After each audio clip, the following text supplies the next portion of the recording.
Oke, halo semuanya. Kembali lagi di kelas asistensi ke-12. Sekarang kita bakal bahas mengenai the market for the factors of production. Jadi di sini kita bakal bahas mengenai decision making-nya perusahaan dalam menentukan jumlah input produksi yang dapat memaksimumkan profit perusahaan. Kalau kemarin kan kita bahas mengenai jumlah output yang dapat memaksimumkan profit berapa sih gitu. Terjadi di quantity yang di mana gitu. Nah, kalau di sini kita bakal spesifik gitu mengenai decision making-nya perusahaan dalam menentukan faktor input produksinya. Nah, faktor input produksi perusahaan tuh ada apa aja sih? Kan ada secara garis besar kan ada labor, capital, sama lain kan. Labor itu adalah tenaga kerja, terus capital tuh misalnya kayak mesinnya atau apa namanya alat-alat produksi yang digunakan untuk memproduksi. Terus selain itu gedung atau bangunan yang dijadikan basis proses produksinya gitu. Jadi kan secara garis besar itu kan yang dibutuhkan perusahaan untuk membuat suatu produk. Nah, tentunya perusahaan itu nggak dapat input produksi secara gratis dong. Mereka perusahaan tuh harus membayar nih si labor, capital, sama lain itu sejumlah harga tertentu. Nah, harga dari labor ini adalah upah kan, wage. Nah, dalam ASIS ini kita bakal spesifik membahas mengenai input produksi labornya, tenaga kerjanya, karena tenaga kerja merupakan apa ya input produksi yang signifikan yang mempengaruhi output perusahaan. Dan juga labor juga, tenaga kerja juga merupakan hal yang krusial gitu. Nah, terus ekspektasi dari perusahaan tuh ketika menambah input produksi apa sih? Pasti ingin outputnya meningkat lebih besar kan dibandingkan penambahan inputnya. Jadi mereka tuh ingin mendapatkan profit kan. Tujuan dari perusahaan dimanapun itu apa jenisnya, struktur pasarnya itu pasti ingin memaksimumkan profit kan. Mulai dari pasar persaingan sempurna hingga monopoli, itu kan pasti tujuannya adalah profit maximization. Namun eh, dalam apa dalam mencapai profit maksimisasi ini perusahaan berarti kan harus mengendalikan gitu cost dari meng-hire inputnya itu apakah sebanding dengan apa namanya revenue yang mereka dapatkan gitu. Apa berarti revenue-nya gitu ya. Namun kalian harus ingat kan kalau uh, rational people itu thinking at the margin. Jadi sebenarnya kita itu ketika ingin memaksimumkan profit, perusahaan itu tidak hanya melihat dari total cost-nya doang, total revenue-nya doang, tapi melihat marginal cost-nya dan marginal revenue-nya kan. Nah, makanya kan kalau misalnya dari fungsi matematikanya sendiri, uh, untuk memaksimumkan profit kan harus menurunkan fungsi dari profitnya terhadap Q kan. Sehingga ntar bakal didapatkan DOTR per doki terus dikurangi DOTC per doki ntar bakal ketemu tuh turunan dari TA terhadap Q kan MR. MR dikurangi MC kan TC diturunkan terhadap Q kan MC sama dengan 0. Sehingga nanti kondisi maksimum profitnya tuh bakal terjadi ketika MC sama dengan MR kan. Nah, tapi karena ini faktor input produksi, nanti tuh kita bakal mengenal MC perusahaannya itu adalah dilambangkan oleh eh kok ini sih ya. Marginal cost-nya itu merupakan upah dari faktor input produksinya. Karena di sini kita asumsikan hanya ada labor aja, capital sama lainnya fix.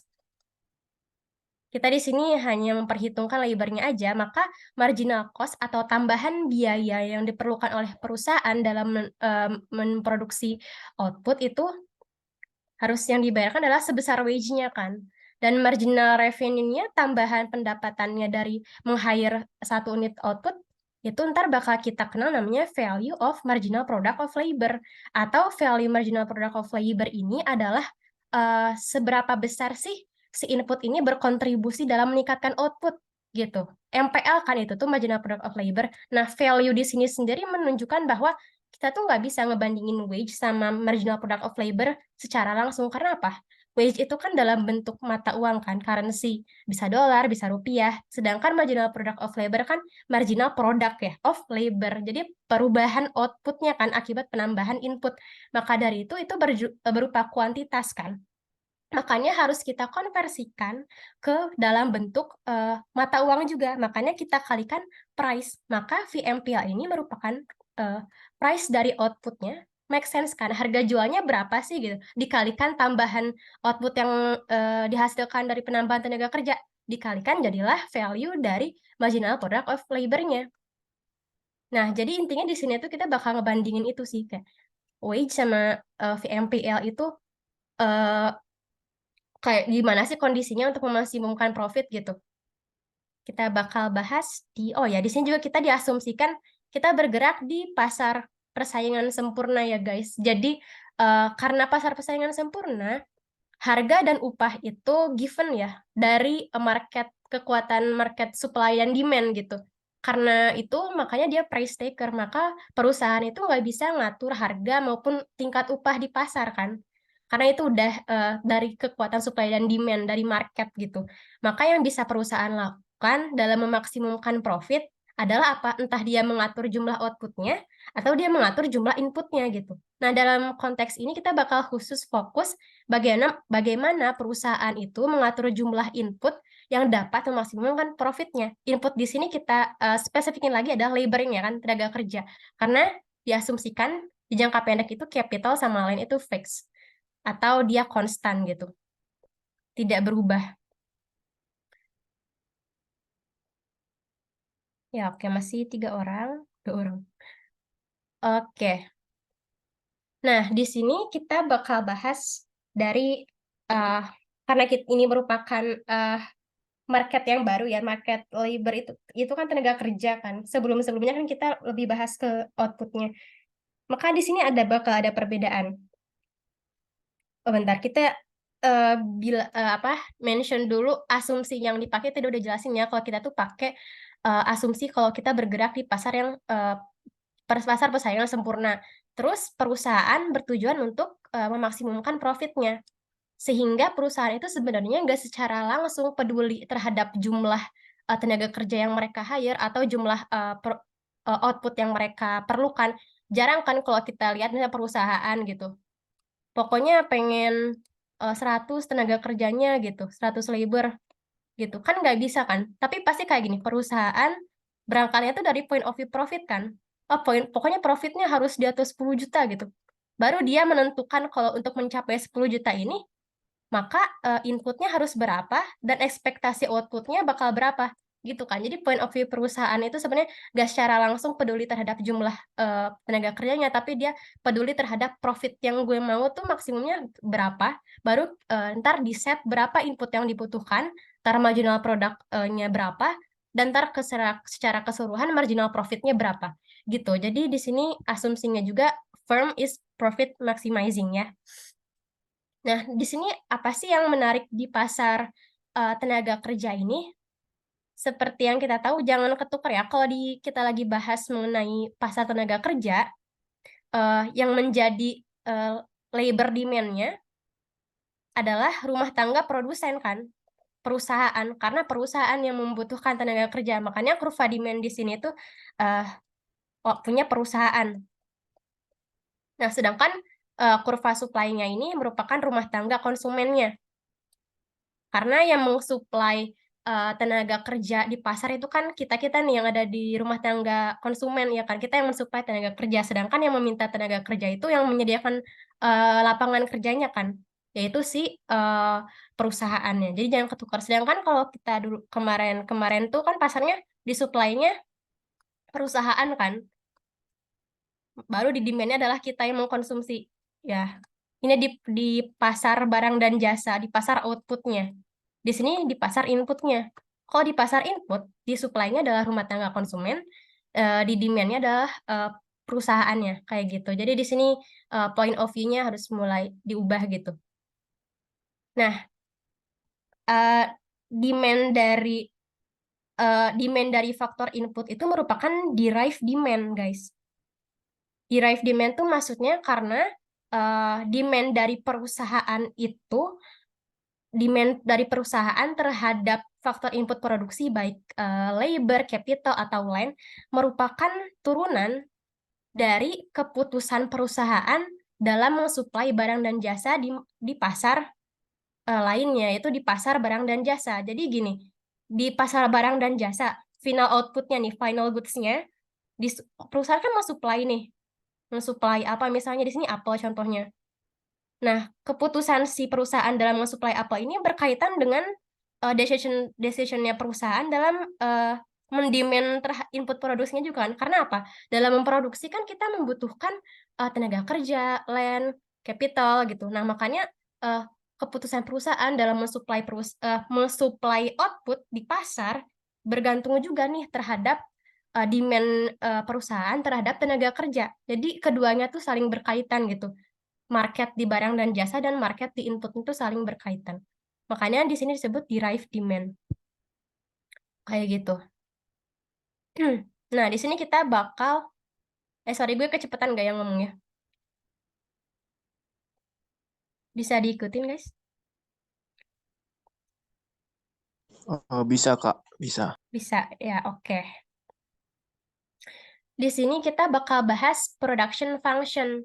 Nah, production function ini sebenarnya kita udah pernah bahas ini ya di paruh 1 tuh di bab yang pokoknya pernah, tapi kita nggak spesifik ke labor-nya kan, lebih ke penambahan output-nya gitu kan.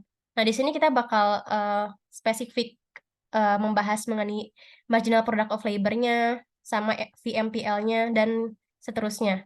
Jadi production function itu menunjukkan apa sih? Nah, production function itu kan fungsi yang menunjukkan hubungan antara input dan output gitu. Jadi misalnya input perusahaan ditingkatkan misalnya 1 unit tenaga kerja, ntar dampaknya terhadap output itu bakal signifikan nggak sih gitu? Apakah jangan-jangan menurun, apakah meningkat, apa kayak gimana kan? Jadi production function itu ingin melihat bagaimana sih dampak dari penambahan input. Input ini bisa tenaga kerja kan, tenaga kerja gitu terhadap output perusahaan secara keseluruhan gitu. Oke, nah kita review lagi gimana sih cara kita ngitung-ngitung tabel di sini. Seperti biasa di sini kayak ada input produksinya. Karena kita asumsikan di awal bahwa capital sama lain itu bersifat fix, maka di sini faktor input yang berubah hanyalah labor. Nah, inputnya labor, misalnya kita ada menambah labor dari 0 ke 1, ke 2, ke 3, ke 4, ke 5 gitu. Nah, ini outputnya merupakan total production ya kan, TP-nya kan. Ya ini ada totalnya aja gitu, 100, 180, 140, 180. Jadi ini belum marginalnya, ini hanya total secara keseluruhannya. Di sini kita belum dapat info nih, kontribusi setiap penambahan labornya tuh berapa sih, kan kita nggak tahu nih, karena ini hanya berupa totalnya kan, total yang diproduksi oleh semua tenaga kerja gitu. Nah, di sini kita harus lagi nyari marginal product of labor-nya, karena ingat ya, tadi kita mau menentukan profit atau enggak itu lihat dari marginal cost-nya kan, dari marginal benefit dan marginal cost-nya. Kita mau lihat nih, marginal benefit-nya atau marginal tambahan kontribusi yang bisa diberikan oleh tenaga kerja itu berapa sih gitu. Makanya kita lihat, uh, kalau kalian ingat rumusnya kan MPL adalah ini kan, perubahan output dibagi perubahan labor inputnya, atau delta Q dibagi delta L-nya. Artinya adalah seberapa besar sih output berubah ketika eh, tenaga kerja ditambahkan gitu. Makanya kalau misalnya kalian hitung, misalnya dari 0 ke 100, kan 100 delta Q-nya. Dibagi penambah labornya kan 1, 1 dikurangi kosong 1. Maka nanti MPL-nya adalah 100. Kayak gitu guys. Terus selanjutnya juga sama. Misalnya dari 100 ke 180 kan 80 delta Q-nya. Nah, penambahan atau perubahan dari si labornya kan juga 1, 2 dikurangi 1. Maka 80. Begitupun selanjutnya caranya sama. Jadi intinya adalah ingin melihat perubahan output akibat penambahan tenaga kerjanya. Jadi itu marginal product of labor-nya. Nah, terus seperti yang kita tahu kan tadi, kita kan ingin membandingkan cost dan benefit-nya, cost dan marginal cost dan marginal revenue-nya. Sedangkan di sini marginal product of labor kan berupa kuantitas dari output kan, bukan merupakan satuan dari dolar nih. Kita tuh nggak bisa dong membandingkan dua hal yang tidak setara gitu. Kan kita membandingin sama wage-nya gitu. Apakah si kontribusi dari tenaga kerja ini lebih besar daripada biaya yang harus dikeluarkan perusahaan dalam meng-hire tenaga kerja? Makanya kan kita harus mengkonversikan marginal product of labor ini ke dalam bentuk moneter, mata uang. Makanya dikalikan dengan price of output-nya. Make sense dong kan kalau kita menjual output ada harganya yang kan harus diberi harga yang dikenakan ke konsumen. Nah, harga jual tersebut dikalikan dengan kontribusi output yang dihasilkan oleh tenaga kerjanya. Makanya jadi value marginal product of labor kayak gitu. Jadi ini ya rumusnya VMPL itu adalah price dikali MPL-nya di mana si MPL-nya itu kan delta Q per delta L kayak gitu. Ya udah kalian tinggal kaliin dengan harganya. Misalnya di sini harganya itu price dari si outputnya adalah misalnya $10 gitu. Ya udah kalian tinggal kaliin 10 kali 10 kali 10 semuanya kayak gini kan. Jadi udah nih. Jadi si MPL ini udah merupakan dalam apa namanya dengan satuan moneter. Jadi kalian jangan sekali-sekali bandingin kalau misalnya disuruh bagaimana perusahaan itu memaksimalkan profit dalam kondisi apa. Pokoknya dalam kondisi yang kalian membandingkan value marginal product of labor-nya sama wage-nya. Jangan kalian bandingin sama MPL-nya karena ini masih berupa output-nya gitu. Nah, udah nih kita udah tahu VMPL-nya berapa. Terus untuk melihat marginal profit-nya karena kita uh, think at the margin, makanya kita lihat marginal profit-nya apakah marginal profit-nya positif apa negatif. Ya kalian tinggal kurangi VMPL-nya sama sama wage-nya. Karena kan VMPL tuh ibaratkan kayak MR-nya kan. Wage itu ibaratkan MC-nya, biaya dari meng-hire tenaga kerja. Kalau VMPL tuh kayak tambahan pendapatan dari kalian menambah tenaga kerjanya kan. Ibaratnya kayak gitu. Jadi kayak ibarat MR dikurangi MC gitu. Tapi karena di sini konteksnya market for input, jadi VMPL dikurangi W-nya, dikurangi wage-nya. Dilihat terus kayak oh ntar kalau udah mulai positif berarti kalian udah harus stop untuk menambah tenaga kerja gitu kayak gitu guys. Nah, secara analisis grafisnya kita bisa plot nih data-data dari sini, info dari sini misalnya. Kalau secara sekilas secara garis besar kita kan tahu nih total production itu dia terus meningkat kan seiring penambahan inputnya. Jadi kan dari 1, 2, 3, 4, 5 gitu. Terus kan dari 0, 100, 180 dia tuh terus naik kan. Sedangkan marginal product of labor itu dia hanya meningkat di awal kan. Dari 0 ke 1 doang produktivitasnya meningkat jadi 100 outputnya. Sedangkan tambahan-tambahan berikutnya itu semakin kecil MPL-nya. Makanya di sini kita menemukan sebuah konsep yang dinamakan decreasing marginal product of labor ya kalau di sini karena inputnya adalah labor. Kalian plotting misalnya kan tadi udah dibilang dia terus naik kan production function-nya. Tapi apa sih yang bisa kita analisis di sini? Dia slope-nya semakin landai kan, semakin atas. Slope landai itu kayak gimana maksudnya? Jadi kan kalau kalian analisis di sini, ini kan dari 0 ke 1 merupakan 0 ke 1 kan ini labor-nya kan. Key labor, maaf, ini kayaknya harus dijelasin lagi. Ini kuantitinya, kuantiti dari outputnya kan, output produksinya. Sedangkan di sini kuantitas inputnya, di sini sedang inputnya adalah labor. Nah, di sini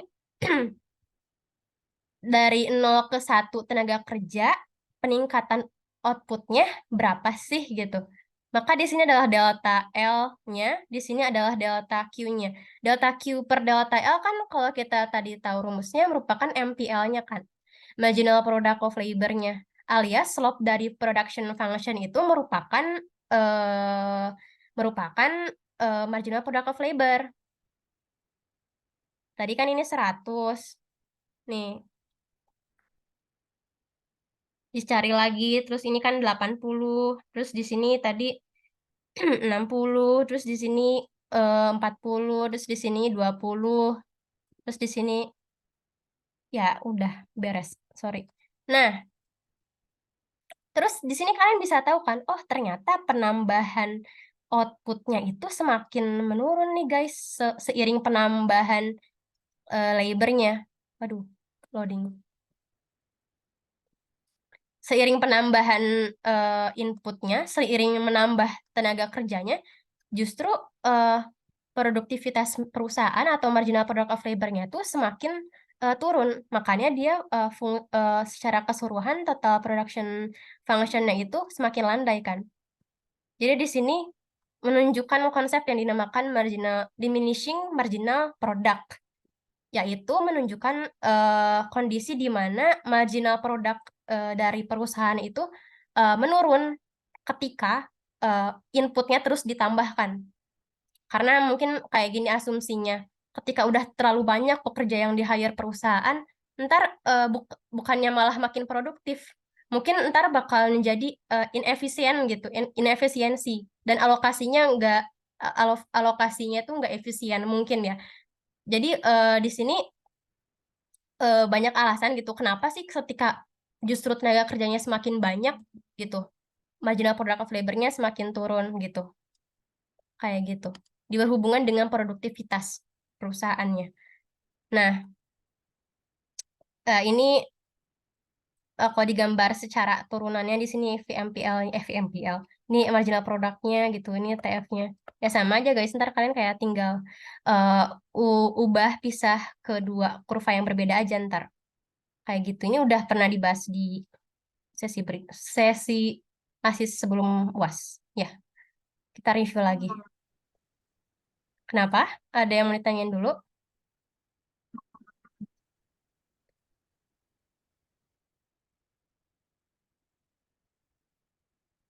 Oke. Audrey ada yang mau ditanyain dulu? Ya, boleh. Iya, mic-nya rusak. Kenapa?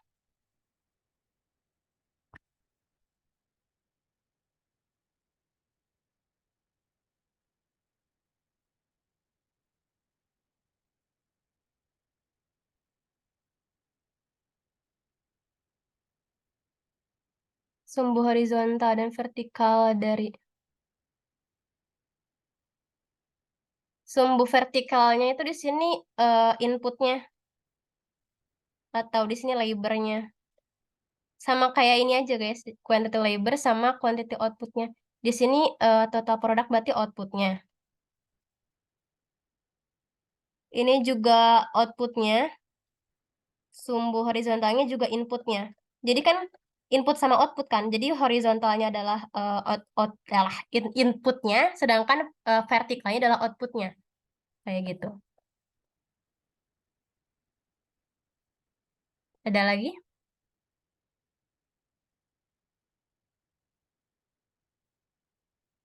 Oke. Mm-mm. Nah, baru kita sekarang masuk ke konsep eh, lebih dalamnya lagi dari value of marginal product of labor dan gimana sih hubungannya dengan demand for labor. Karena di sini VMPL ini menjadi merefleksikan demand for labor di di perusahaan yang berada di pasar competitive market gitu. Jadi ntar kebanyakan di soal-soal UAS tuh bakal nyinggung ini. Jadi kayak VMPL perusahaan dan demand apa VMPL dari apa input produksinya dari tenaga kerja ntar dihubungkan dengan demand for labor-nya.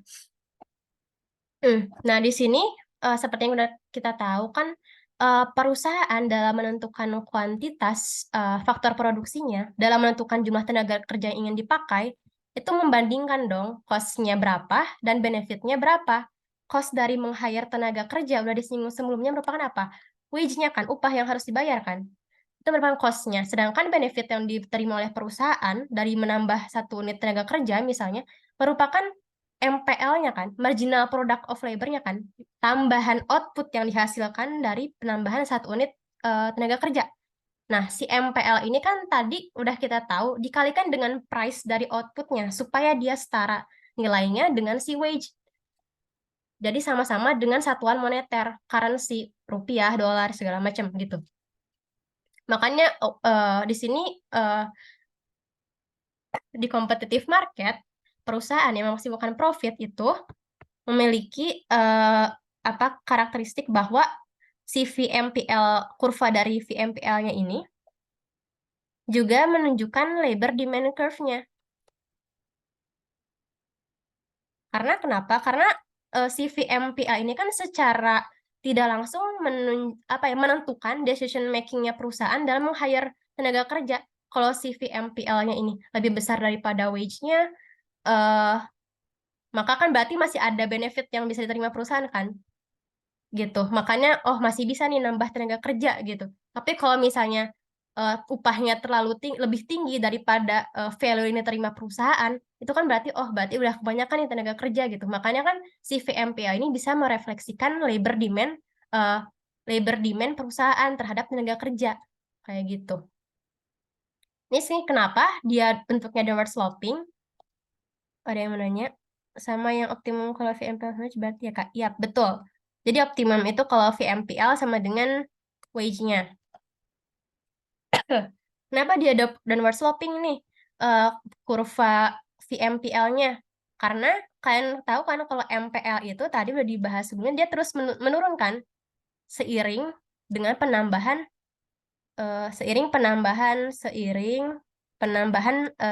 tenaga kerjanya atau tadi dibilang diminishing marginal of product gitu ya. Makanya ketika MPL-nya turun, maka VMPL-nya bakal ikut turun juga dong seiring penambahan tenaga kerjanya. Makanya dia dengan penambahan tenaga kerja ini input ya. Input di sini value of marginal product-nya. Nah, inputnya ini tenaga kerja, sumbu horizontalnya. Makanya seiring peningkatan tenaga kerja gitu, value-nya tuh terus menurun gitu. Karena apa? Tadi MPL itu kan terus menurun kan, diminishing marginal product. Kayak gitu. Nah, kombinasi dari kurva VMPL ini dengan market wage-nya atau tingkat upah di pasar gitu, ntar bakal ketemu equilibrium-nya. Bukan equilibrium sih, tapi titik maksimumnya gitu. Titik kombinasi kombinasi upah dan juga kurva VMPL ini bakal menunjukkan berapa sih tenaga kerja maksimum nih yang dapat memaksimumkan profitnya. Oh, di titik ini guys, jadi di sini adalah titik jumlah tenaga kerja yang harus di-hire perusahaan supaya profitnya maksimum. Ketika apa? Ketika si VMPL-nya ini, value marginal product of labor-nya sama dengan wage-nya. Alias kalau ini kan break even ya gitu. Jadi kayak upah yang harus dikeluarkan perusahaan sama dengan value yang diterima perusahaan dari meng-hire tenaga kerja. Kayak gitu. Nah, makanya kalau si VMPL-nya ini masih lebih besar daripada upahnya, ini kan di sini. VMPL kan ini kan. Jadi di titik-titik di tingkat labor di bawah ini, di bawah labor maksimumnya, itu kan VMPL masih lebih besar daripada wage-nya. Sehingga perusahaan tuh sebaiknya meningkatkan tenaga kerjanya untuk meningkatkan profit. Jadi kalau misalnya labornya masih di L1 di sini, masih 2 orang misalnya, terus aja tambahin ketiga, keempat, kelima, hingga dia mencapai 6 orang gitu. 6 orang tuh di sini ceritanya udah market wage-nya sama dengan VMPL-nya gitu. Jadi ketika tingkat labornya masih uh, di level VMPL lebih dari wage-nya, sebaiknya perusahaan meningkatkan inputnya supaya profitnya bisa maksimum gitu. Nah, sebaliknya begitu pun kalau misalnya perusahaan itu meng-hire tenaga kerjanya tuh udah di level yang melebihi yang VMPL-nya tuh udah kurang dari wage-nya, alias upah yang dibayarkan itu lebih besar daripada value yang diterima perusahaan dari menambah tenaga kerja gitu. Nah, maka sebaiknya perusahaan menurunkan. Kalau misalnya di sini 15 ternyata perusahaan gitu. Bukan di 6 orang kan maksimum harusnya 6 orang kan. Ternyata perusahaan 15 orang meng-hire tenaga kerjanya. Sebaiknya turunin aja gitu. Turunin sejumlah labor ini sehingga dia mencapai VMPL sama dengan wage-nya. Jadi keseimbangannya itu di situ ya guys. Intinya ini adalah di sini. Jadi produksilah kalau mau profit perusahaan itu berproduksilah hingga VMPL sama dengan wage-nya. Sehingga di situ ya mencapai profit maksimum. Kayak gitu, guys. Ada yang mau tanyain dulu?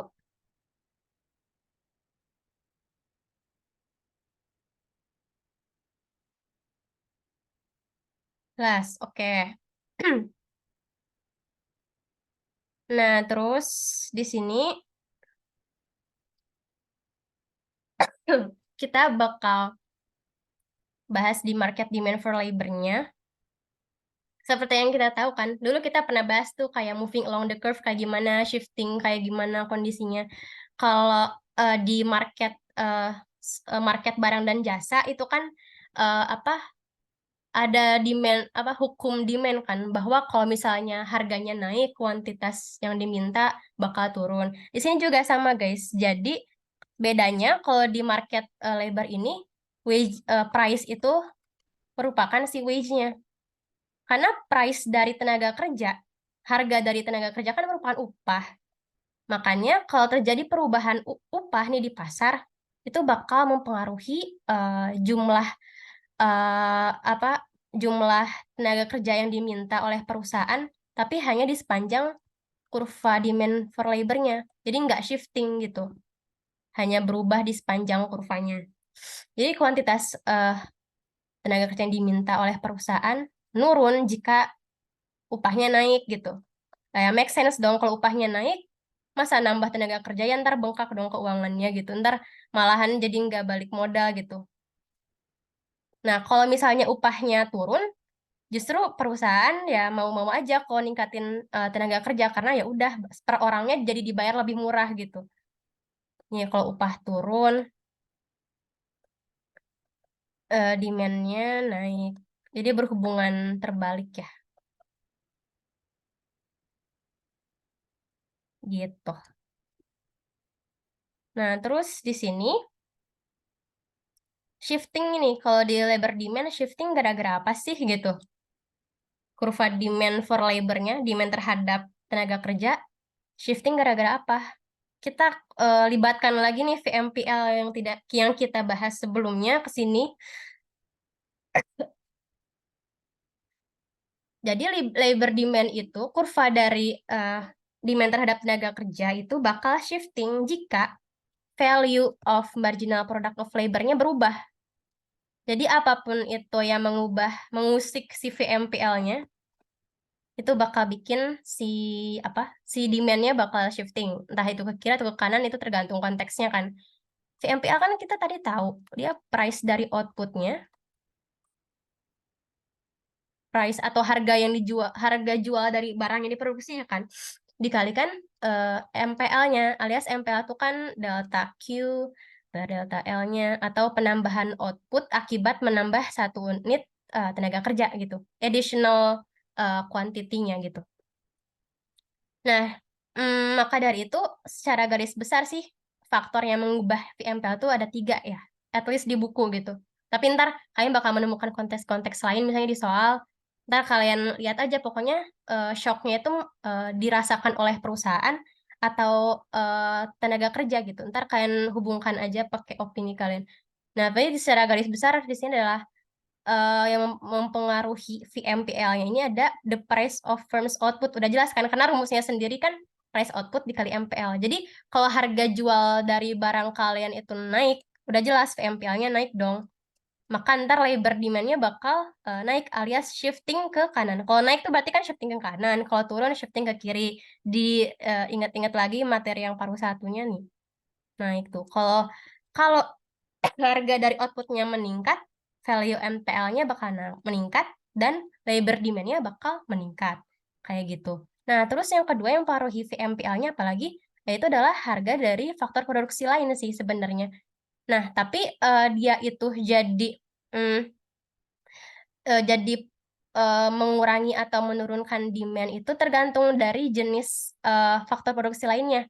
Kalau misalnya faktor produksinya itu bersifat substitusi, misalnya di sini adalah robot misalnya. Robot itu kan mensubstitusi tenaga kerja kan. Ketika harga dari robot itu naik, maka kan demand dari robot turun. Maka demand terhadap tenaga kerja yang bakal naik. Kayak gitu.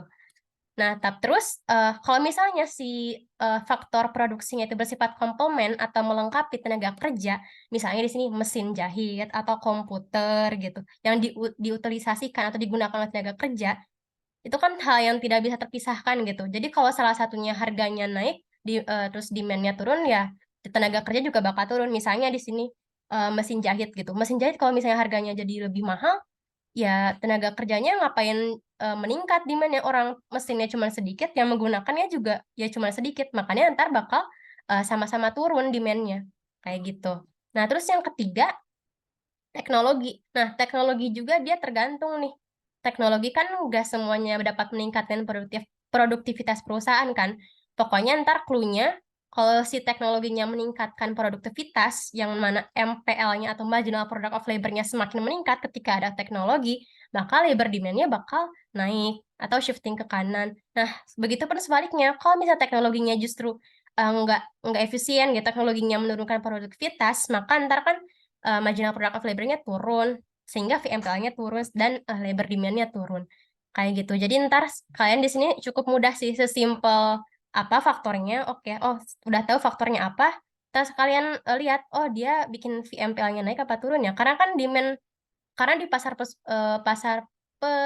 pasar persaingan sempurna, itu kan VMPL-nya menunjukkan demand dari perusahaan terhadap tenaga kerja kan, udah dibahas sebelumnya.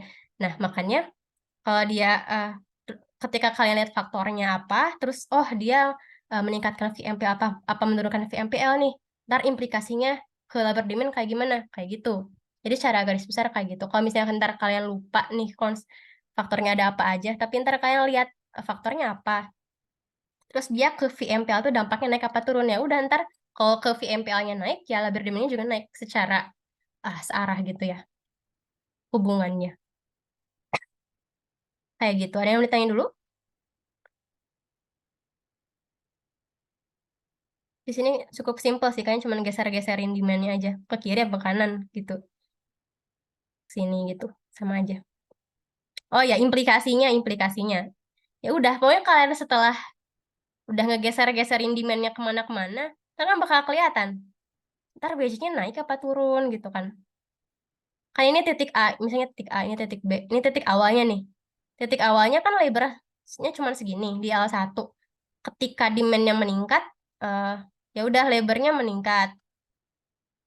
Terus kalian bandingin juga, oh ternyata wage-nya juga meningkat dari W1 ke W2, maka wage meningkat. Jadi ketika labor demand-nya naik, eh,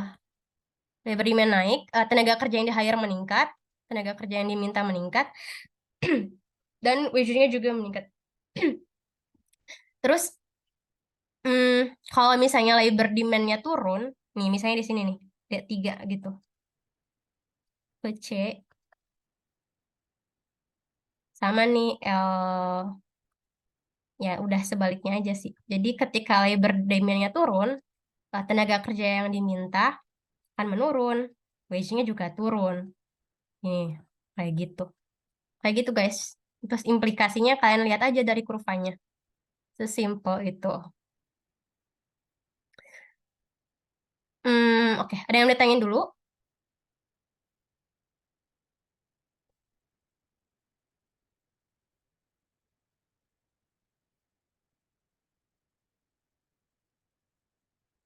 Jelas? Oke.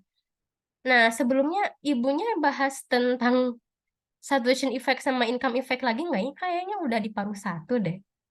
Tapi ini berhubungan, jadi kayak gue masukin dulu aja. Ntar kalau misalnya nggak kepake juga nggak apa-apa nih, kalian baca-baca. Ibunya bahas tentang ini nggak sih, kayak eh decision makingnya? Enggak ya, oke. Nggak ada kali ya di ujian. Kan udah keluar kemarin di ujian. Banyak yang salah nih pas UTS.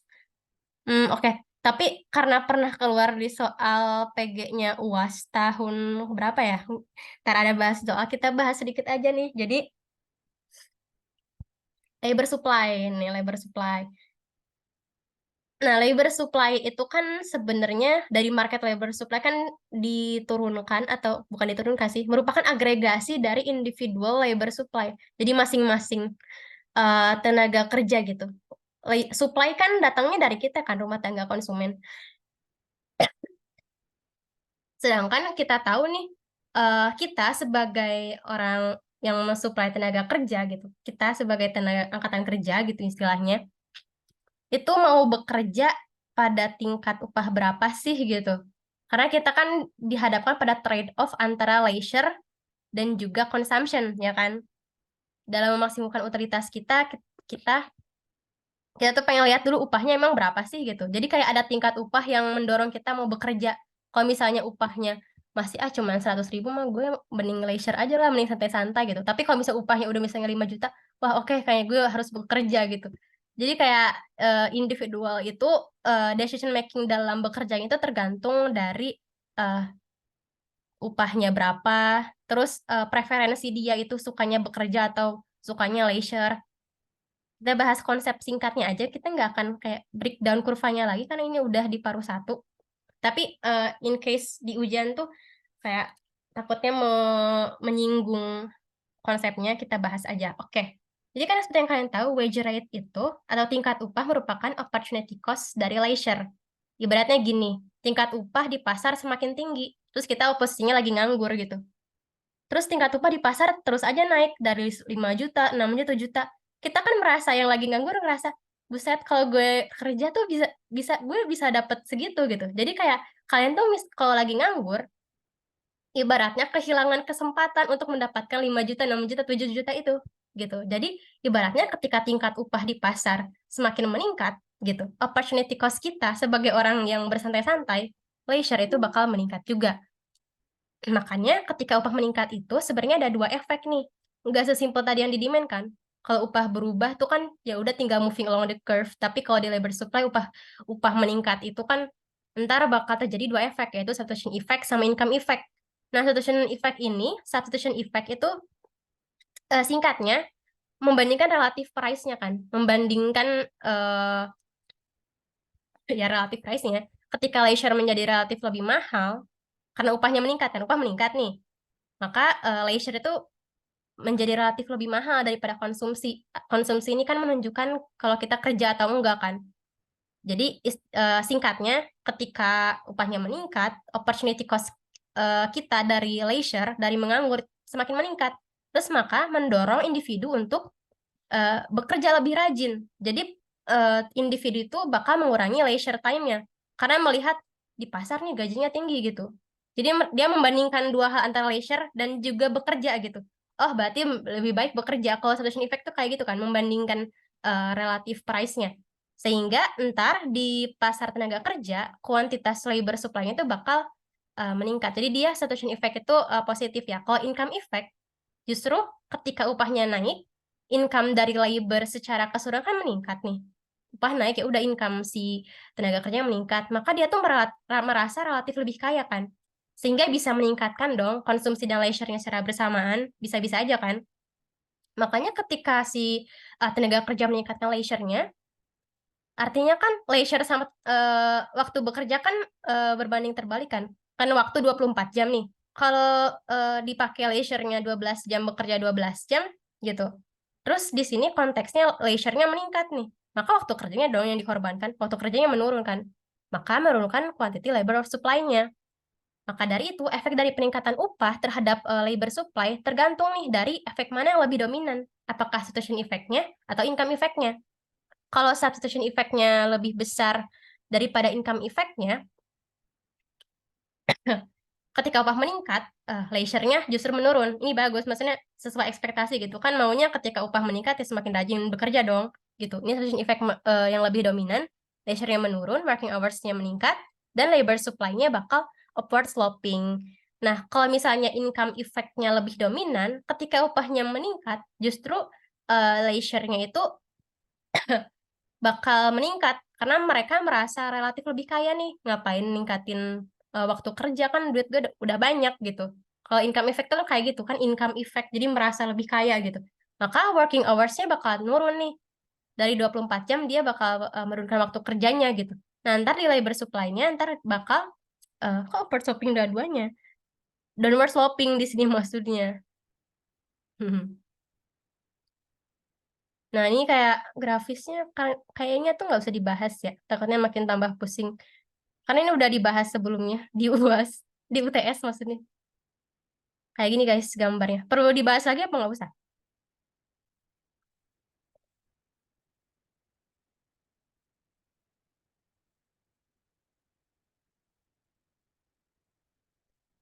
Hmm, mm, mm, mm. Nggak usah lah ya, karena udah pernah dibahas dan ibunya gak nyinggung juga. Pokoknya ketika substitution effect-nya lebih dominan daripada income effect-nya, ntar labor supply-nya part sloping. Itu aja sih yang keluar di soal tuh nanya itu doang sebenarnya. Kenapa? Terus kalau misalnya income effect-nya lebih dominan, ya kan ntar kalau dibahas makin pusing. Ntar apa namanya labor supply-nya number swapping gitu aja sih intinya tuh. Ya, oke, bagus. Nah ini kesimpulannya adalah dari yang tadi dua ini, kita bahas sedikit ya konsep individual labor supply itu ada yang namanya backward bending labor supply curve. Artinya di mana gimana sih? Seperti kita tahu kan tadi, kita bakal mengenal yang dinamakan istilah reservation wage atau ibaratnya ini adalah upah minimum tingkat upah di mana lo tuh mau bekerja, lu rela menukar waktu leisure kalian untuk bekerja gitu. Ibaratnya gaji di pasar cuma 1 juta gitu. Kalian ngerasa 1 juta tuh nggak worth it untuk kalian berangkat bekerja. Kayak kalian masih merasa leisure itu lebih bervalue gitu, lebih baik santai-santai gitu. Oh berarti 1 juta ini bukanlah reservation wage kalian gitu. Kalian itu batas upah supaya mau bekerja misalnya mahasiswa UI misalnya nggak mau di bawah 8 juta gitu. 8 juta deh gitu. 8 juta. Jadi 8 juta merupakan misalnya reservation wage-nya. Nah, misalnya di sini nih. Jadi reservation wage itu merupakan minimum upah yang dapat eh, mendorong kalian untuk mau bekerja gitu. Kalau upahnya di bawah itu lo nggak mau bekerja gitu. Lebih baik leisure gitu. Nah, tapi ketika tingkat upahnya terus naik nih di atas reservation wage-nya gitu. Terus naik gitu, tingkat upah terus naik, working hours-nya atau quantity of labor itu bakal meningkat gitu. Karena ketika tingkat upahnya masih rendah nih, ibaratnya kalian masih miskin gitu, masih miskin. Terus tingkat upah tuh terus dinaikkan, terus dinaikkan, dinaikkan, dinaikkan. Kalian makin semangat bekerja kan. Tapi di level kalian udah terlalu kaya gitu, kayak udah nih gaji tuh udah tinggi banget gitu. Terus dinaikin lagi gaji tuh. Nah, ini maksimum gitu, ini maksimumnya gitu. Terus gaji terus aja dinaikin gitu. Kayaknya udah deh cukup gitu kayak pas gaji dinaikin lagi kalian justru malah mengurangi waktu bekerja kalian karena apa? Di sini income effect-nya lebih dominan. Income effect kan menunjukkan kalian merasa relatif lebih kaya kan dari sebelumnya. Sehingga kalian bisa menambah leisure kalian, menambah konsumsi kalian secara bersamaan gitu. Makanya ketika upahnya udah tinggi, terus upah ditambahin lagi oleh pemerintah tingkat upah terus aja dinaikin gitu. Atau perusahaan tuh meningkatkan upah gitu udah nggak efektif lagi dalam mendorong tenaga kerja di pasar gitu. Karena ntar ujung-ujungnya kalau upah sudah semakin tinggi, kalian justru mendemand eh, leisure gitu untuk bersantai gitu. Tapi ketika upah kalian masih rendah, dinaikin, oh, makin semangat bekerja gitu. Jadi ntar labor supply-nya bakal naik. Itu sih inti dari ah dua kurva yang tadi nih adalah kalau digabung adalah ini backward bending supply. Gitu, ini konsep dasarnya aja. Ah, ya wawasan aja sih gak tahu ya ini keluar dulu kayak enggak sih kalau di ujian tuh lebih ke gambar tabel gitu kan kurvanya kayak dikit lagi nah terus apa sih faktor-faktor yang men-shifting labor supply. Faktor-faktor yang paling pergeseran labor supply itu pertama adalah perubahan preferensi individu terhadap labor leisure trade-off. Jadi kan tadi kita tahu kan preferensi orang itu kan ketika misalnya preferensi orang tuh ada yang suka bekerja, ada yang enggak kan. Jadi ntar kan kalau nggak hanya suka atau enggak sih, sebenarnya preferensi terhadap bekerja atau leisure tuh kalau misalnya kalian baca di buku, misalnya dicontohin tuh misalnya perempuan. Kalau di zaman dulu perempuan kan kayak zaman dulu gitu, lebih umumnya gitu bekerja di rumah gitu mengurus rumah tangga tapi makin sini perempuan itu preferensinya tuh semakin bergeser bukan lagi di rumah gitu perempuan mulai shifting preferensinya untuk bekerja masuk ke masuk ke pasar tenaga kerja. Di situ kan terjadi perubahan preferensi gitu.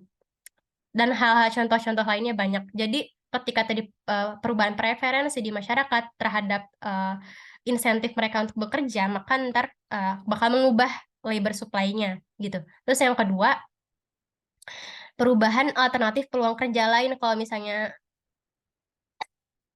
pekerjaan lain itu eh, ada peluang lain gitu. Ntar tuh bakal ngefek di perusahaan yang satu dengan perusahaan yang lainnya. Terus yang ketiga, ada imigrasi. Oh, imigrasi kan jelas ya. Kalau imigrasi kan artinya kuantitas tenaga kerja yang disuplai di pasar bakal meningkat kan, karena makhluknya gitu. Orang-orang ini makin banyak nih yang butuh pekerjaan gitu. Disuplainya bakal meningkat gitu. Misalnya ada rombongan, oh ya kalau di sini kan kontroversi misalnya tenaga kerja asing dari Cina gitu misalnya masuk ke Indonesia gitu. Kan menambah labor supply-nya kan, labor supply-nya kita gitu. Tapi yang terserap tenaga kerjanya bukan dari Indonesia. Ya itu beda konteks sih. Tapi intinya imigrasi itu menggeser supply curve-nya ke kanan. Imigrasi kayak gitu. Ntar implikasinya kayak gimana sama. Ntar kalian lihat aja setelah supply-nya bergeser, apa yang terjadi pada upah, apa yang terjadi pada kuantitas labor-nya. Nih, geser tuh. Oh, oke, upahnya turun.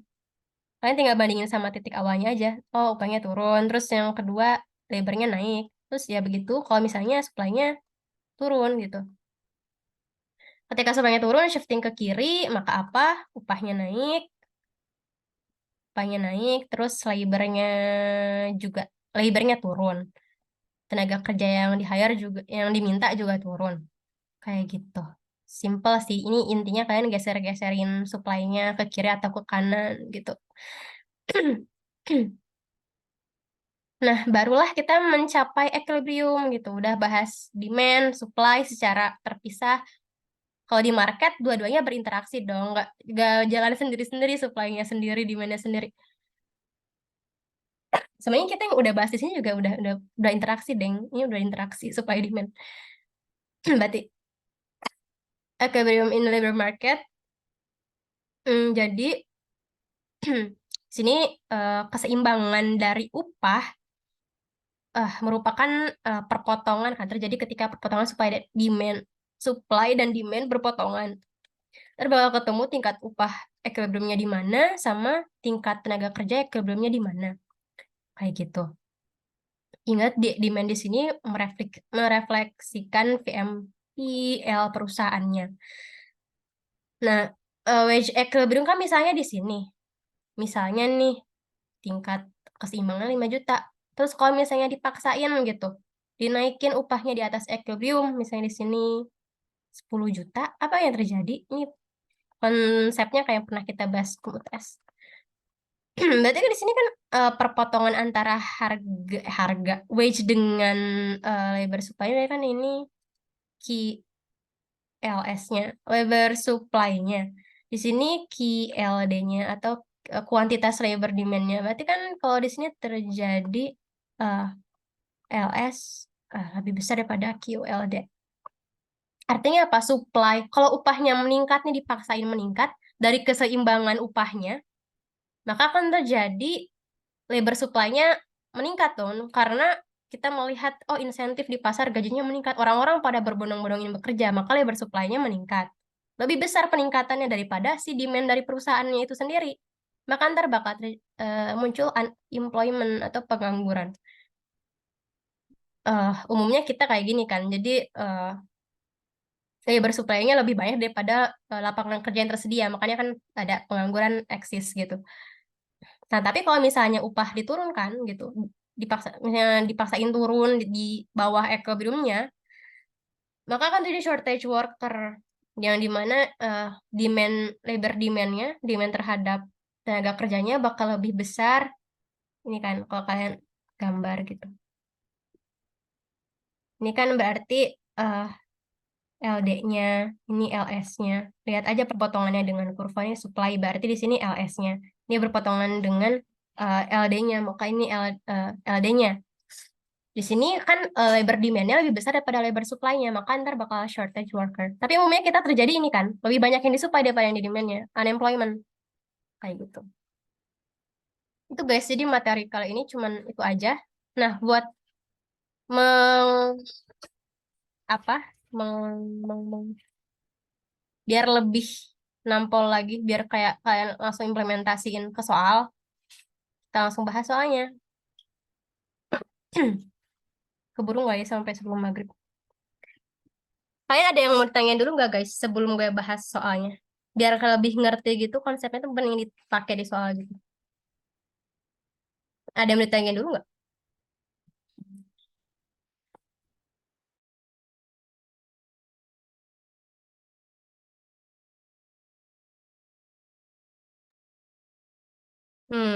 Oke.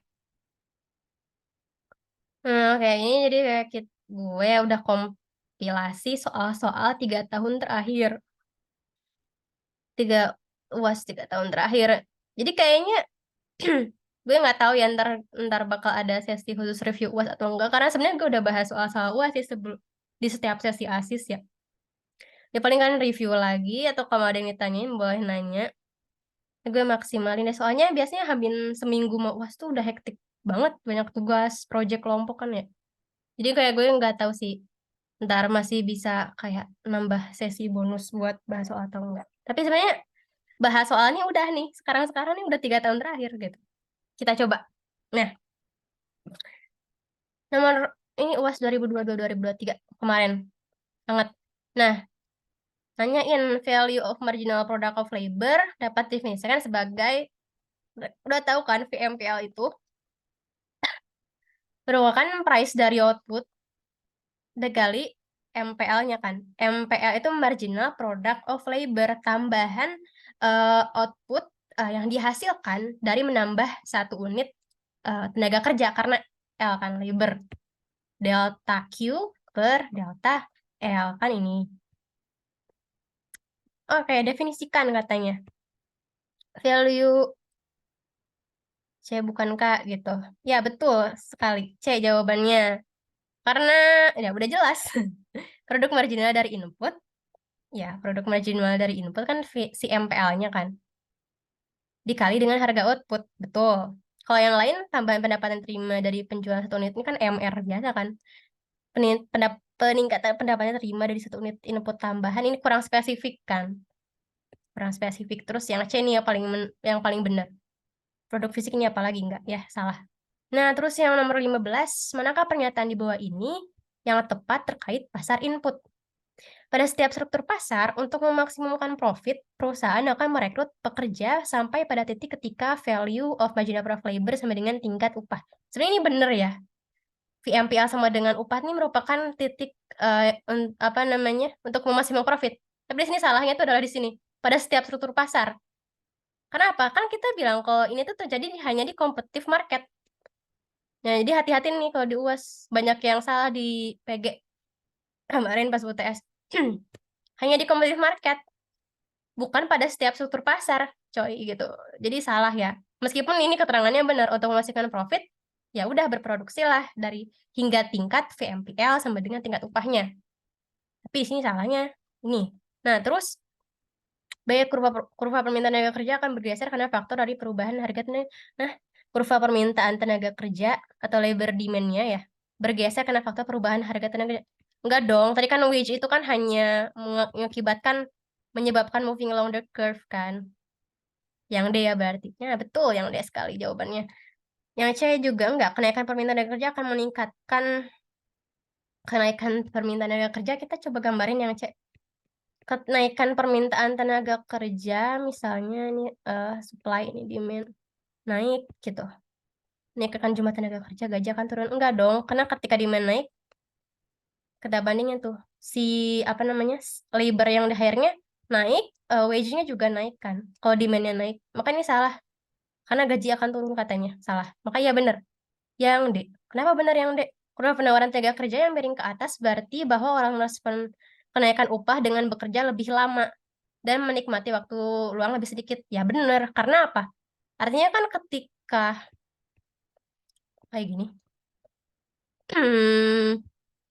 Penawaran tenaga kerjanya apa tadi katanya? Miring ke atas ya. Ini upah. Ini tenaga kerjanya, labornya di sumbu horizontal.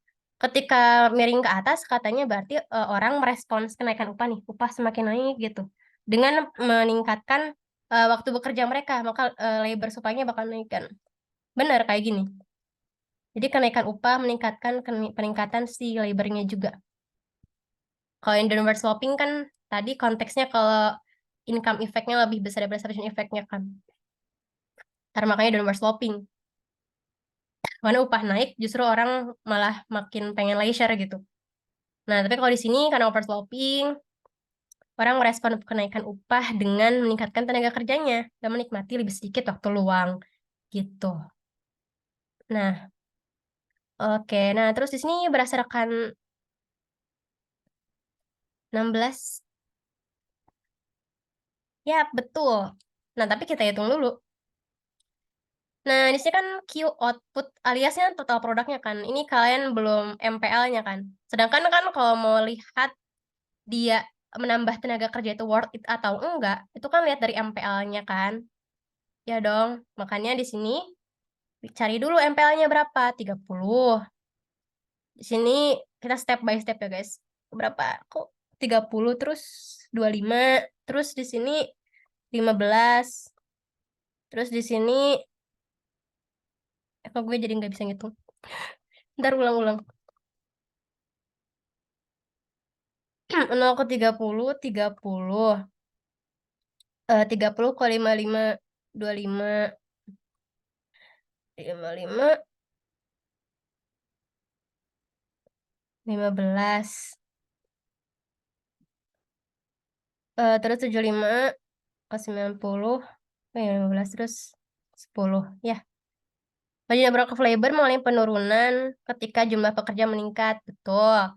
Nilai MPL ketika terjadi peningkatan dari 2 tenaga kerja menjadi tenaga kerja adalah sebesar 20. Coy, ini gue salah ngitung. Ya, 20 bener.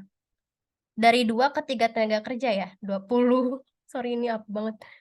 Tuh, nah terus nilai MPL ketika terjadi peningkatan dari 3 ke 4 tenaga kerja adalah 10, salah ya, harusnya 15 kan. 3 ke 4 kan ini. 15 maksudnya, 15, tapi ini malah 10. Salah, ini yang salah. Kan ini nanya tidak tepat ya. Ini sebenarnya perlu lagi dibaca, nggak perlu ya kalau lagi UAS kayak gini, karena buang-buang waktu. Tapi ini benar kok, karena ketika dikali 5 nih, 30 dikali 5 kan 150, benar. VMPL-nya kan. Kalau VMPL kan kalian tinggal mengalihkan si MPL-nya terhadap price-nya kan. Ketika satu unit tenaga kerja kan 30 nih selisihnya. MPL-nya 30 dikalikan 5, 150. Betul, jawabannya adalah yang C. Nah, terus kita bahas soal PG tahun 2020-2021. Perkembangan pesat e-commerce saat ini membuat value of marginal product pemrogram, tenaga kerja, atau tenaga kerjanya gini, juga meningkat signifikan, ceteris paribus. Oh iya, jangan lupa ya kalau lagi analisis-analisis kayak gitu, tambahin ceteris paribus kalau di esai. Apakah dampak fenomena ini terhadap keseimbangan di pasar tenaga kerja? Pemrograman komputer, keseimbangan. Oke, kita coba analisis grafis. Ya kan tenaga kerjanya, labornya. Terus di sini VMPL-nya. Hmm, katanya si e-commerce ini meningkatkan si VMPL-nya kan. Udah jelas dong tadi kan shifting di labor demand itu gara-gara ada perubahan di VMPL-nya kan. Di sini VMPL-nya bilang meningkat signifikan. VMPL meningkat signifikan gara-gara si e-commerce. Maka ketika VMPL naik, karena VMPL ini menunjukkan demand dari perusahaan terhadap tenaga kerja, maka labor demand-nya bakal naik juga. Maka kalau misalnya kalian analisis grafis, ini kan supply, ini demand. Demand-nya akan naik. Karena dengan menambah tenaga kerja jadi lebih produktif gitu, karena ada yang e-commerce gitu. Makanya VMPL naik, demand-nya juga naik gitu. Maka ntar kalian tinggal analisis nih keseimbangan dari si labor sama upahnya. Karena ini VMPA bisa juga wage kan. Di sini di sumbu apa namanya vertikalnya. Oke, di sini kan berarti labornya naik, upahnya juga naik kan. Nah, ke sini gitu. Ke titik ini kan labornya naik, wage-nya juga naik. Oke, berarti di sini adalah upah meningkat dan juga jumlah tenaga kerja juga meningkat. Gitu. Karena VMPA meningkat gara-gara adanya e-commerce, makin produktif nih setiap tenaga kerja. Itu di sana bekerja jadi lebih produktif. Lebih banyak VMPA yang dihasilkan kontribusinya. Maka demand-nya naik. Nah, ketika demand naik, kalian analisis di sininya. Oh, lebarnya naik, terus upahnya naik, udah gitu aja. Oke, oke. Nah, terus nomor 14. Oke, pokoknya mau nanyain di sini berapa sih si VMPL dari tenaga kerja ke-11 katanya. VMPL seperti yang kita tahu adalah price dikali MPL-nya. Di sini price-nya adalah price dari output berapa? 60.000. 60.000. Nah, kalian nih jangan kekecoh ya. Di sini ada dua jenis rupiah di sini. Ntar jangan kalian sama 150.000. Karena kan di sini wage 120.000-nya. Sedangkan harga dari output tuh yang ini kan. Menjual produk dengan harga, berarti ini price outputnya 60.000. Nah, jangan ketukar sama si upah ini. Upah ini nggak dikalikan dengan MPL kan. Nah, price dikali MPL-nya berapa tuh? Udah diketahui kan di soal di mana? Berapa sih? Oh, 16 unit. Diketahui bahwa marginal produk dari pekerja ke-11 ada 16 unit. Ya udah tinggal kalian kalikan 60.000 dengan 16. Jadi 960.000. Udah gitu dong. Gampang ya? Terus nomor 15. Dalam kondisi pandemi COVID-19, banyak toko usaha eceran yang tutup. Menurut kalian nih, banyak toko usaha eceran tutup berarti dia mempengaruhi ini kan, sisi perusahaan kan. Karena tokonya yang tutup kan. Gitu. Sedangkan supply dari pasar ya segitu-gitu aja. Mau COVID-19, mau enggak, orang ya udah supply tenaga kerjanya segitu-gitu aja. Orang masih pengen kerja kan. Saat COVID maupun tidak COVID. Jadi di sini tuh yang terdampaknya itu adalah tokonya katanya. Sisi perusahaannya. Berarti ketika tokonya tutup, demand terhadap tenaga kerja oleh perusahaan bakal turun juga dong. Karena apa? Ya tokonya tutup ngapain nge-hire tenaga kerja gitu. Makanya bagaimana dampak terhadap pasar tenaga kerja? Oke, pokoknya kita udah tahu nih clue-nya. Karena dia menyerang atau apa namanya, memberikan shock terhadap perusahaan, yang mana perusahaan ini sebagai demander terhadap tenaga kerja gitu. Demander. Nah, terus di sini kalian tinggal analisis grafis. Tapi kalian udah tahu nih pokoknya clue-nya oke demand-nya turun lah. Kalau tokonya tutup ngapain minta tenaga kerja banyak-banyak gitu. Kalau kalian nggak tahu teorinya, kalian mikirnya kayak gitu aja. Makanya, ntar gambarnya kurang bagus. Hmm.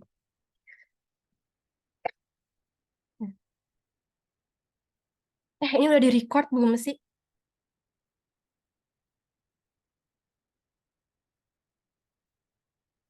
Udah ya? Udah di-record kan? Demi Allah. Ada tulisan record gak guys di kalian? Udah sih di gue. Panik. Oke, aduh. Wah, parah sih. Kalau nggak di-record, gue ngulang dari awal. Nah, kita balik lagi. Tadi kan supply, demand. Ini kan market dari tenaga kerja kan. Ini labornya, jumlah tenaga kerja, jumlah tenaga kerjanya. Terus di sini apa namanya? Di sini adalah di sini adalah tingkat upahnya. Kok gue jadi bingung. Nah, ketika tokonya tutup gitu, demand kan yang ngaruh turun katanya. Ya udah dari sini kalian tinggal analisis nih. Oke, oh berarti ini nih. Kalian bandingin titik keseimbangan awal sama ada keseimbangan barunya kan. Ketika demandnya turun, maka di sini lebarnya turun juga. Nih lebarnya turun.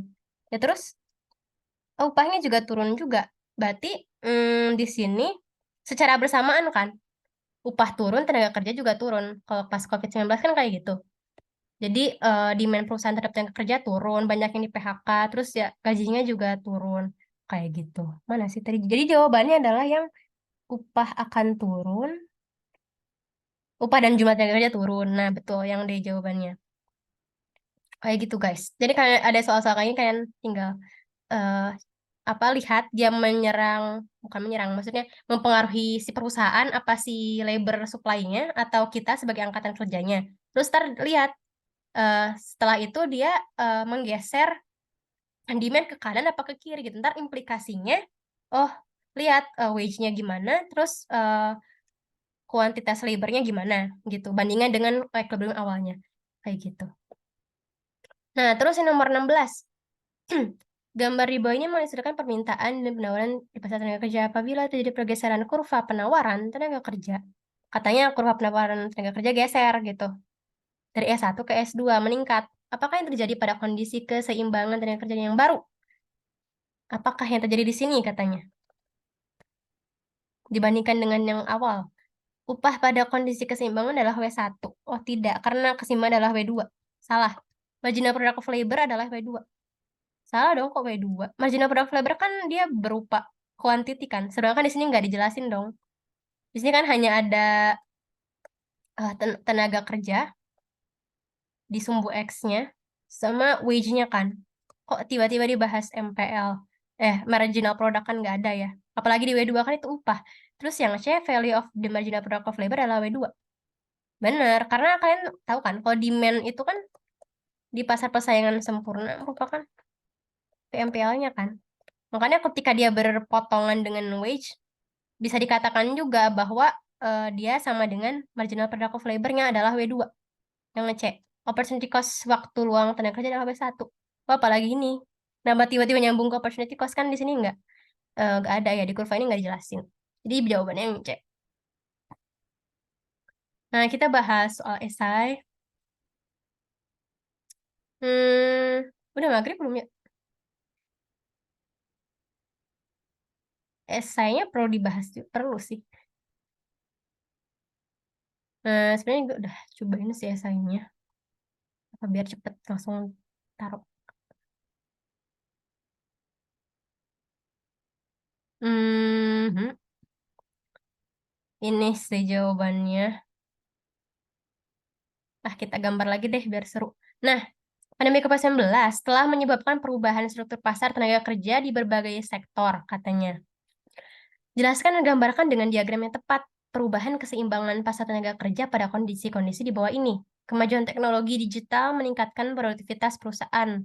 Di produktivitas itu apa sih, guys? Jadi produktivitas itu kan sama aja dengan si MPL-nya kan. Karena apa? Produktivitas kan dengan menambah satu input, outputnya meningkat berapa gitu. Jadi kayak produktivitas itu berarti peningkatan outputnya lebih besar daripada kita menambah inputnya gitu. Yang mana ini bisa dikaitkan dengan si MPL-nya juga dong. MPL berarti kan ketika ada teknologi,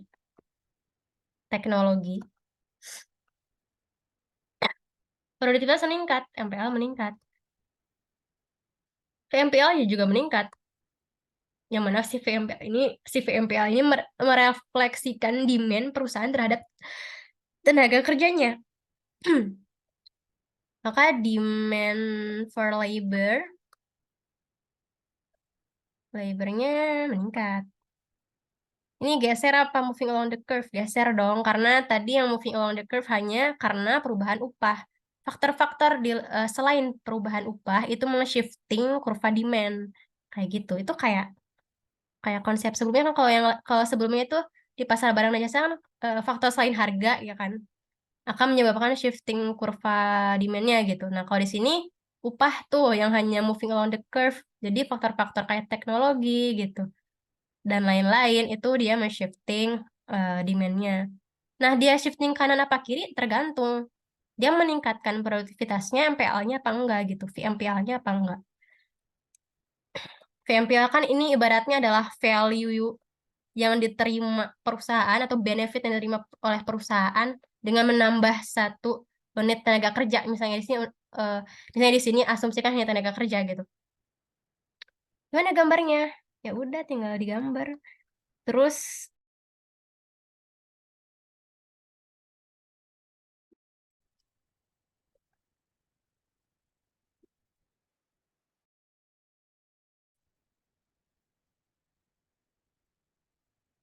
eh, tes tes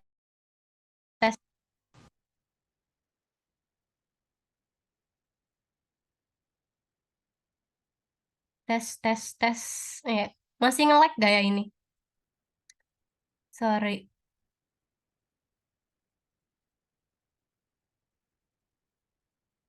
Kayaknya tadi delay. Wah,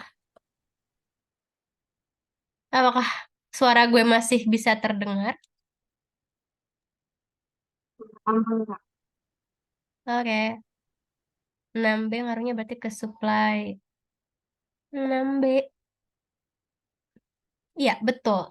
Nah, yang B ke supply ngaruhnya. Kalau yang A dia ngaruhnya ke demand aja. Kalian jangan sampai salah menentukan langkah awal kalian karena ntar kesana-kesananya bakal salah. Kalian tentuin dulu nih si masalah ini, si problem ini, bukan problem sih kayak si kemajuan teknologi, banyaknya pekerja yang mau pensiun, itu dia dampaknya ke demand atau ke supply. Harus bener dulu nih di awal nentuin. Kalau teknologi kan ke demand. Kalian tinggal gambarin, ini supply, ini demand, ini tenaga kerjanya, QL-nya kali ya, kuantitas labornya. Terus di sini adalah wage-nya. Terus di sini katanya karena meningkatkan produktivitas, maka dia demand-nya jadi naik kan. Maka dari itu implikasinya adalah kalian bandingin aja. Ya, cukup mudah ya kayaknya L1 ke L2.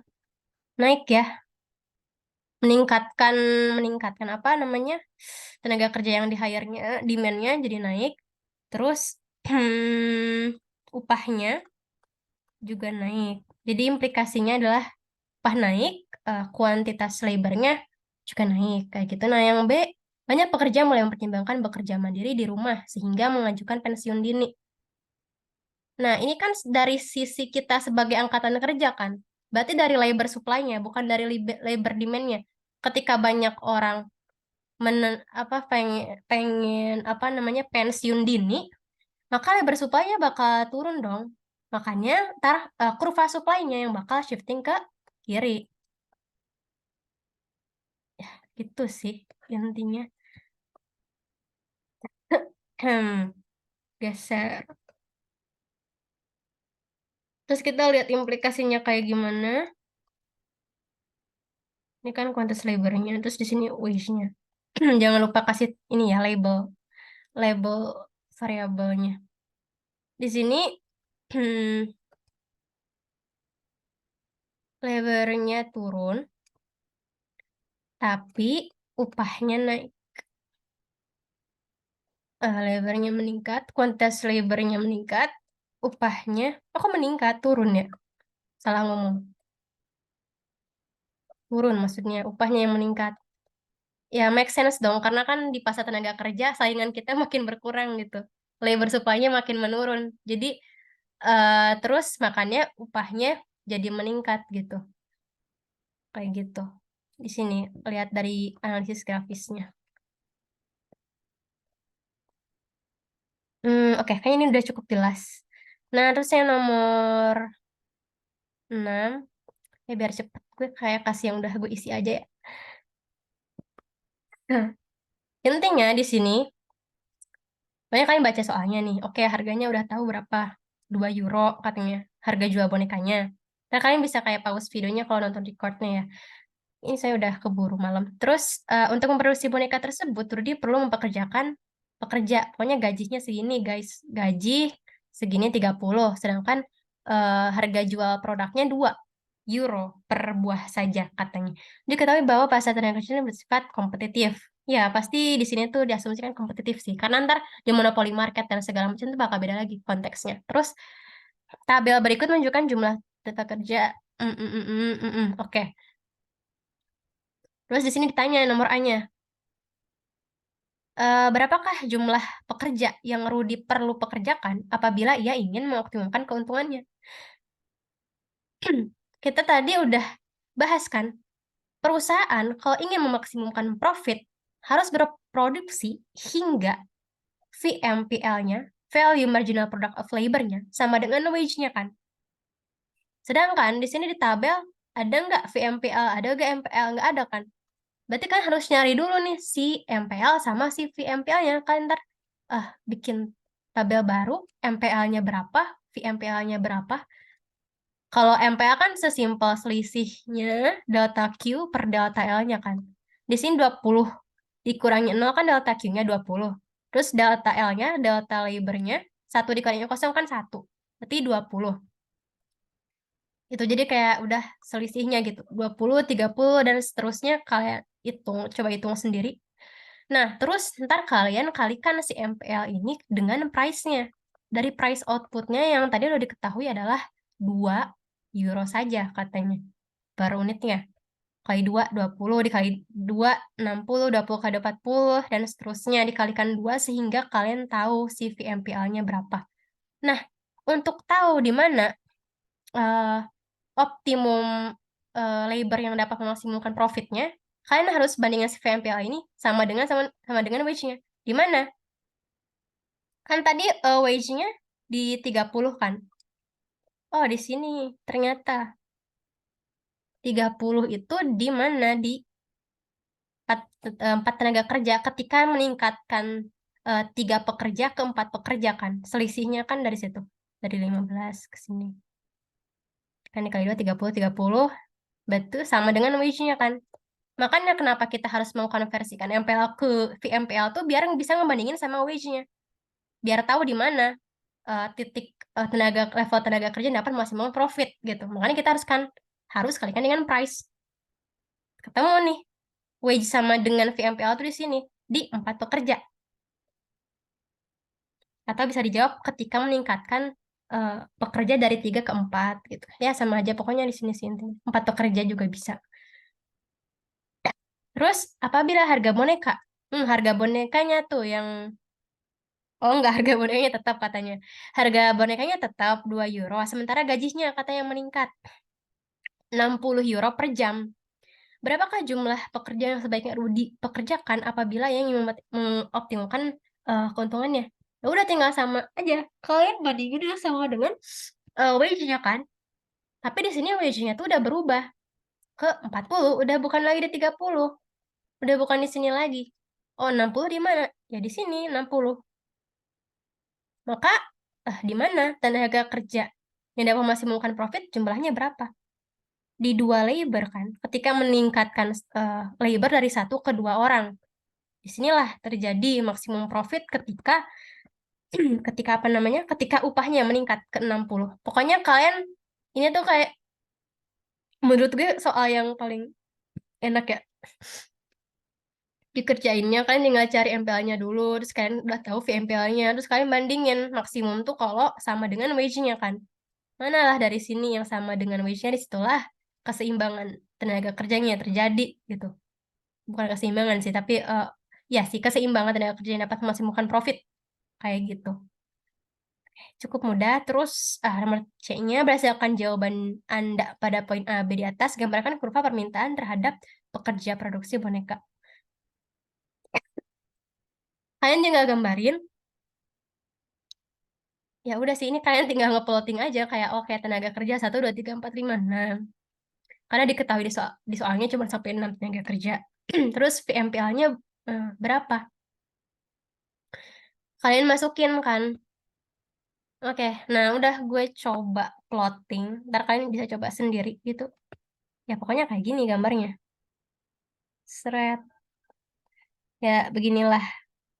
Ini adalah kurva dari si VMPL-nya. Ntar kalian bisa buat lebih rapi ya kalau ujian. Ini adalah eh, kurva VMPL-nya. Terus menurun. Awalnya meningkat ya. Ketika meningkatkan kok 0, 20, oh 20, 30. Mm-mm. Awalnya dia meningkat ketika meningkatkan 1 unit pekerja, 2 unit pekerja. VMPL-nya masih naik nih, tapi ketika terus meningkatkan tenaga kerja hingga ke level berikut-berikutnya itu ntar bakal turun. Ini harga ketika ini wage ketika sudah berubah kan ke 60 ya. Nah, kalian juga jangan lupa tambahin tingkat harganya. Eh VMPL tuh kan umumnya kita downward sloping kan, tapi kalau di konteks ini si kurva VMPL-nya tuh ada naik dulu baru turun. Tapi sebenarnya lumrahnya itu dia terus turun kan, downward sloping kan, karena dia merefleksikan demand dari demand perusahaan terhadap tenaga kerja. Tapi kalau di sini soalnya cukup unik karena si VMPL-nya tuh nggak langsung turun, tapi ketika menambah tenaga kerja itu masih ada nih peningkatan marginal product of labor-nya gitu. Jadi belum turun si MPL-nya. Makanya dia naik dulu terus turun. Tapi dia eh, bukan kayak kurva TP sih, karena eh, total production itu kan hubungan antara input dan output kan. Tapi di sini kan kita udah lihat value-nya, value yang udah kita hitung VMPL-nya ini gitu. Nggak sama ya kayak dengan kurva total production gitu. Nah, terus juga kalian tambahin tingkat upah awalnya, ini tingkat upah yang kedua. Ya, oke. Nah, terus yang D, nah sebenarnya itu ada soal D-nya tapi kepotong nggak ke screenshot. Karena ini nggak tahu sih gue dapat soalnya dari screenshotan, nggak ada di Basie. Hmm, intinya katanya nih yang katanya poin D itu soalnya ketika justru harga dari bonekanya yang naik, harga outputnya naik, kayak gimana efeknya terhadap keseimbangan supply demand tenaga kerja. Kalau tadi kan yang berubah itu adalah apa upahnya kan. Di sini yang berubah katanya price dari outputnya, harga jual dari bonekanya. Seperti yang kita tahu ketika price outputnya meningkat akan mempengaruhi VMPL-nya bakal meningkat sehingga ntar demand-nya bakal meningkat. Dan ntar kan gambar gitu. Pertama-tama gambar keseimbangan supply demand yang awalnya di sini yang titik A gitu misalnya. Terus kalian shifting demand-nya ke kanan karena di sini kan tadi kalian tahu nih faktor-faktor yang menggeser supply demand kenapa harga jual barang tersebut terus apa teknologi ya kan sama harga faktor produksi yang lain kan itu kan di sini katanya harga outputnya karena kan VMPL tuh kan price dikali MPL kan price dari outputnya nih yang berubah naik katanya oh oke berarti si VMPL-nya secara keseluruhan bakal naik juga maka ntar demand-nya bakal naik kayak gitu ntar implikasinya apa ya udah kan tinggal lihat aja oh lebarnya naik kuantitas dari labornya bakal naik, wage-nya juga bakal naik, gitu. Itu sih intinya.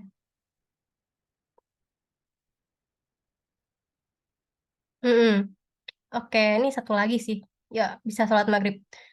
Nah, terus esai 2020-2021. Udah gue isi juga biar cepet. Nah, tabel di bawah ini merupakan lalala, pokoknya harga outputnya adalah 4.000. Terus membayar upah katanya. Info upah ini penting kan untuk membandingkan di mana gitu tingkat level tenaga kerja yang masih dengan profitnya karena kalian harus membandingkan VMPL sama wage-nya kan makanya si info upah ini pasti ada dan harganya juga pasti bakal diketahui kayak gitu-gitu aja kan kalau kalian lihat soal-soal sebelumnya. Nah terus di sini nah menariknya di sini dia udah ngitung MPL-nya secara langsung kalian juga nih kalau UTS UAS juga lihat nih ini total production kan kalau ini tuh belum MPL makanya harus dicari dulu ya kalau misalnya udah kayak gini ada tulisannya marginal product of labor gitu. Oh ini udah selisihnya, udah MPL-nya. Makanya kalau kalian mau cari VMPL-nya, ya udah kalian tinggal kalikan sama price-nya kan. Price-nya 4.000 kan. Kalian kalikan 4.000, semuanya dikalikan 4.000. Ini nolnya kita simpen ya buat simplifikasi. Jadi 47 kali 4, 588. Sudah 3 kali 4 selanjutnya sama. Nih udah gue hitung kayak gini. Nah, terus ditanya, berapa nggak sih jumlah tenaga kerja yang sebaiknya dipekerjakan oleh PT Kiki Jaya untuk memaksimalkan profitnya? Kan udah tahu banget nih, maksimum maksimum profit itu terjadi ketika kalian meng-hire tenaga kerja pada level VMPL sama dengan wage-nya. Udah itu intinya. Udah tahu rules-nya kayak gini, kalian tinggal lihat aja VMPL-nya sama dengan wage-nya di mana. Gitu. Di sini dong, karena upahnya 420.000. Karena upahnya 420.000. Punya kan. Terus di mana? Jumlah tenaga kerjanya berapa? Nah, kalau ditanya soal kayak gini nih, pas UTS mah ada yang jawabnya tuh malah jumlah yang di sininya, bukan ngejawab tenaga kerjanya ada berapa. Kan ditanya itu tenaga kerjanya, guys. Jangan jangan melamun ya. Jadi tenaga kerjanya berapa? Oh, 420 itu di level tenaga kerjanya 3 orang. Oke, otik 3 pekerja nih yang dapat memaksimumkan profit. Kayak gitu. Ya, mudah ya. Terus yang C, gunakan grafik untuk menjelaskan jawaban Anda di atas. Ya udah, kalian tinggal pindahin aja nih info-info yang ada di sana ke grafik. Ini VMPL, hubungan antara VMPL dan kuantitas labor yang diminta kan, labor demand kan. Ini kan VMPL kan menunjukkan demand curve perusahaan terhadap tenaga kerja. Permintaan terhadap tenaga kerja. Kalian tinggal plotting aja sih data-data yang ini nih. Dari satu pekerja 588 VMPL-nya, 2 pekerja 492. Jadi ntar bakal menunjukkan VMPL yang downward sloping. Kalau yang di atas kan tadi ada kayak naik dulu baru turun. Tapi sebenarnya umumnya diasumsikan downward sloping ya guys, VMPL-nya ini. Menunjukkan demand dari perusahaan terhadap tenaga kerja. Kayak gitu. Udah. Ada yang mau ditanyain dulu sebelum itu tuh? Jadi jawaban soalnya agak template ya gitu-gitu aja sebenarnya. Tapi kalian jangan salah ngitung, jangan salah ngaliin harga, jangan salah ngebandingin upahnya. Terus kalau disuruh gambar, ya udah jangan panik. Oh, oke. Berarti sumbu horizontalnya adalah jumlah inputnya. Kan intinya mau melihat pengaruh dari penambahan input terhadap misalnya VMPL-nya gitu. Di sini VMPL-nya kalian udah tahu, di sini kalian tinggal ngeplotting aja gitu. Jangan bingung kalau disuruh gambar, jangan panik. Udah sih sebenarnya itu aja. Ada yang mau ditanyain dulu?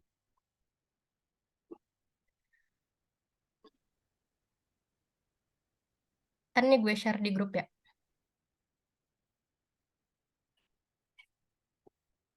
Ada yang mau ditanya? Apa udah clear?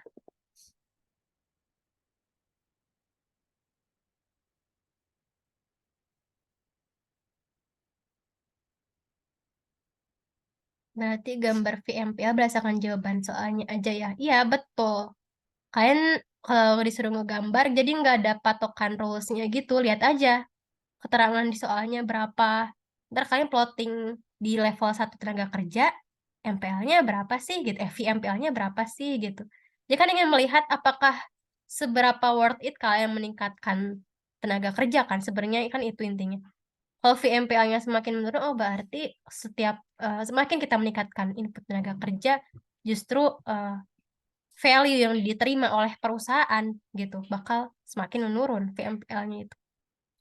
Kayak gitu. Iya, benar. Jadi tergantung soalnya. Makanya lebih enak nih ngegambarnya. Udah ada di kalian ngitung sendiri, gambar sendiri gitu. Pokoknya lihat horizontal. Vertikalnya VMPL, horizontalnya kuantitas dari labornya. Kayak gitu. Oke. Oke. Ada yang ditanya lagi? Aman, Kak? Oke. Mungkin dari kita stop dulu recordnya biar nggak jadi panjang. Stop.